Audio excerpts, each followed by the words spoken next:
Good morning, friends. Oh, it is a good morning, and the sun is shining beautifully.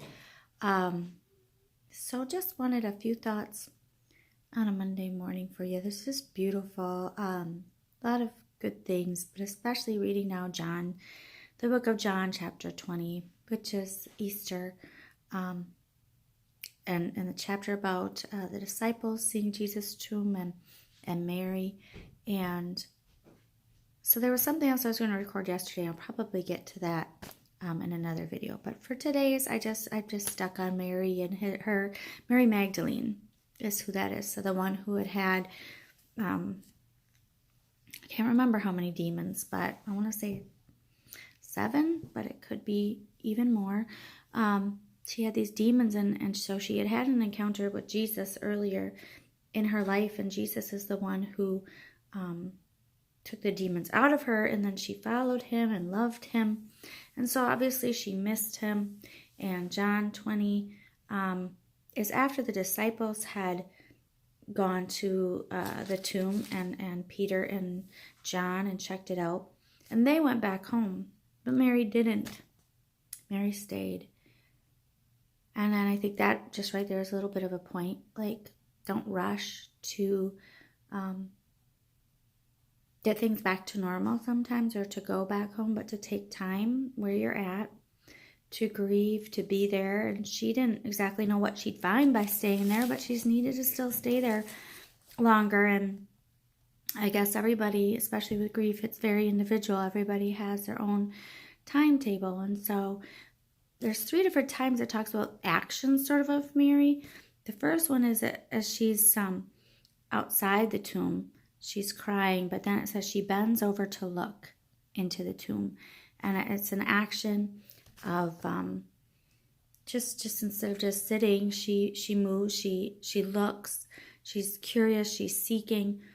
And sure enough, what does she find? But she actually is able to see the angels. So the disciples didn't stay. They did go into the tomb, and at that time God didn't choose to reveal the angels to them.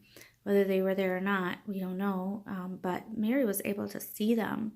She bent over, she looked, and she saw these 2 angels. And they talked to her, again, using questions, which a lot of times God uses questions. Why are you crying? She shares with them that they've taken her Lord away.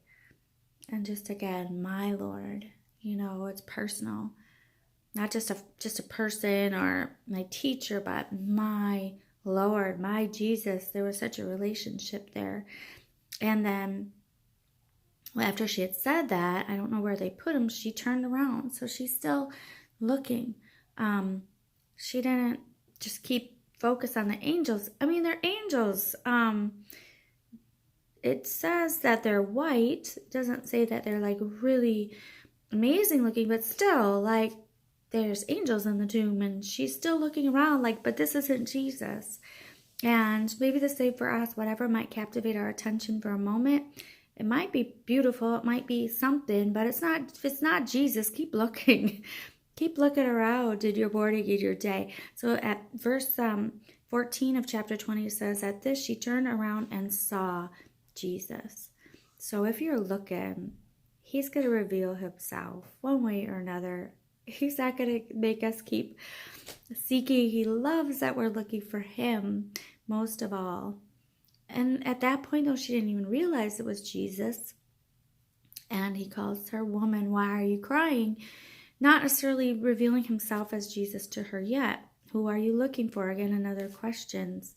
And Mary just says, man, I need to have Jesus's body. It's not here. And Jesus said to her, because she thought he was a gardener, but Jesus says her name, Mary.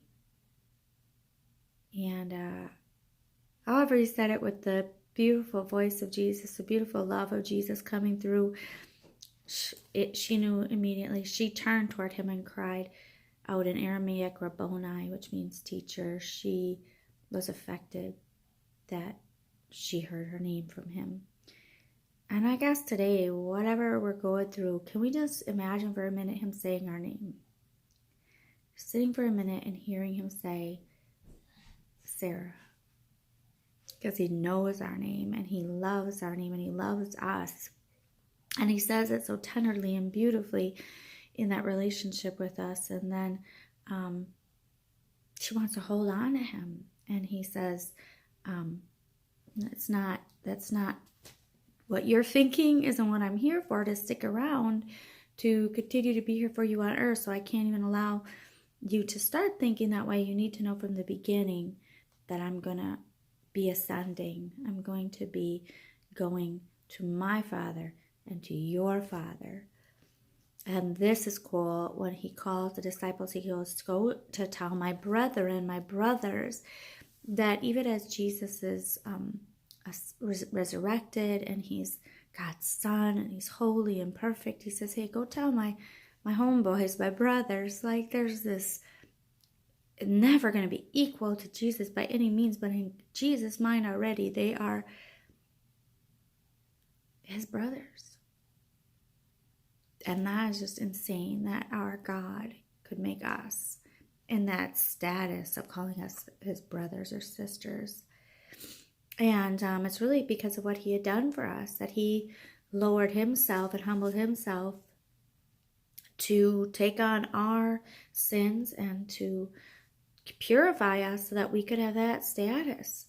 Behold, what manner of love the Father has given it unto us, that we could be called his children, and he's our Father, and at the same time Jesus is our brother, and we're just covered, man. We are having so many awesome relationships when we have God. We've got the Father, we've got the brother, everything we need. And so she went then.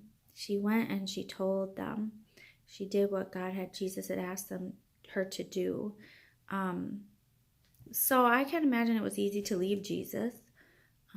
But Jesus was saying, this is what you're here to do. Go and tell this word. And so again, Jesus, like the woman at the well, Samaritan woman, he used her as a missionary out of anybody.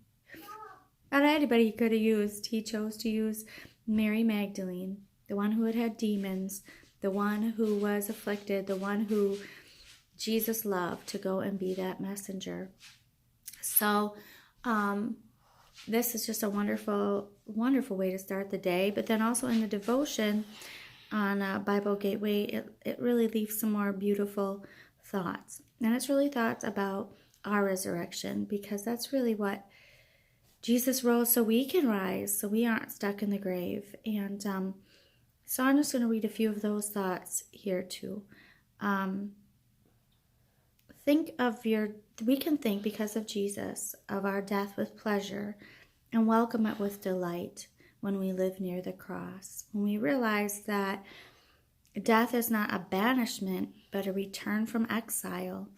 Instead of pushing us away, Jesus is bringing us back to being able to be going home to our mansion where our loved ones already may dwell.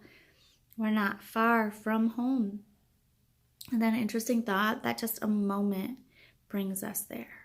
So I just lost an aunt, and it's like sudden, and she was 80, but people didn't necessarily expect that doorway to heaven is so near for all of us. And so to know that brings us joy, though, that we know that we'll be in a beautiful place with Jesus where there are no more storms. And so it kind of gives this picture in the devotion of this sailboat, and the sail is spread, the soul is launched, and now there's just going to take some winds to bring us home. And until we're at the sea that knows no storm, till we're on that sea that is no more troubles. So I'm going to close it up with that, but we want to keep our eyes just on the cross and live there, where then nothing else gets to us in a way that we lose our peace and lose our focus. And God bless your day. Thanks for listening. Have a great day.